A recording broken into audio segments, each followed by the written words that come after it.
होता है और चंद्र ग्रहण क्या होता है। ठीक है, सूर्य ग्रहण को इंग्लिश में बोलते हैं सोलर इक्लिप्स और चंद्र ग्रहण को बोलते हैं लूनर इक्लिप्स। ठीक है, ये घटना कब घटित होती है? जैसा कि आपको पता है सूर्य स्टेबल होता है, अपनी जगह पे स्थिर होता है और ये पृथ्वी है, पृथ्वी के चारों तरफ चंद्रमा चक्कर लगाता है क्योंकि ये इसका उपग्रह है और ये दोनों मिल करके सूर्य का चक्कर लगाते हैं। तो खगोलीय घटना एक ऐसी घटित होती है जब जो चंद्रमा है वो पृथ्वी के बीच में आ जाती है, यानी कि सूर्य और पृथ्वी के बीच में कौन आ जाता है? चंद्रमा।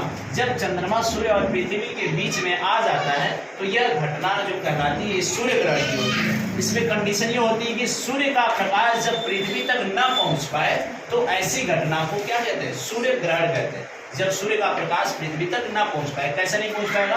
क्योंकि ये चंद्रमा जो है कवर कर लेगा। जब हम पृथ्वी से इसे देखेंगे सूर्य को तो उतना ही भाग दिखाई देगा जितना ये बचा हुआ है, यानी कि चंद्रमा के ढकने के बाद जितना बचेगा थोड़ा थोड़ा वही हमें दिखाई देगा और उसी क्रिया को, उसी घटना को हम सूर्य ग्रहण कहते हैं। और सूर्य ग्रहण जिस दिन होता है उसकी रात को अमावस्या की रात कहते हैं, अमावस्या कहते हैं। और ये जो जलता हुआ दिखाई देता है पृथ्वी से, जो ये रिंग होता है, इस रिंग को डायमंड रिंग के नाम से जानते हैं। ठीक है, ये डायमंड रिंग होता है। चलिए चंद्र ग्रहण को देखते हैं, इसको इंग्लिश में लूनर इक्लिप्स बोलते हैं।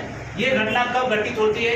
वही घटना सेम है, सूर्य स्टेबल होता है, अर्थ के चारों तरफ मून चक्कर लगाते हैं और ये दोनों मिलकर सूर्य के चारों तरफ चक्कर लगाते हैं। एक सिचुएशन ऐसी आती है कि जब चंद्रमा और सूर्य के बीच में पृथ्वी आ जाती है, यानी कि सेम वही प्रक्रिया है, मून इधर था अब मून उधर चला गया, जैसे वो उधर गया तो पृथ्वी बीच में आ गई, सूर्य और चंद्रमा के बीच में। यानी कि जब सूर्य का प्रकाश चंद्रमा तक ना पहुंच पाए, कहां तक ना पहुंच पाए? चंद्रमा तक। क्यों? क्योंकि देखिए ये कवर कर ले रहा है, ये देखिए सूर्य, पृथ्वी जो है सूर्य के प्रकाश को कवर कर लिया और चंद्रमा तक जो है प्रकाश नहीं पहुंच पा रहा है। प्रकाश ना पहुंच पाए जब ये होता है घटना तो चंद्र ग्रहण कहलाता है। यानी कि जब सूर्य का प्रकाश चंद्रमा तक न पहुंच पाए चंद्र ग्रहण होता है और जब सूर्य का प्रकाश पृथ्वी तक न पहुंच पाए सूर्य ग्रहण होता है। और ये जिस दिन होता है उसको क्या कहते हैं? पूर्णिमा कहते हैं, यानी कि पूर्णिमा के दिन ये होता है। तो ये छोटी सी बस इतनी, और अधिकतम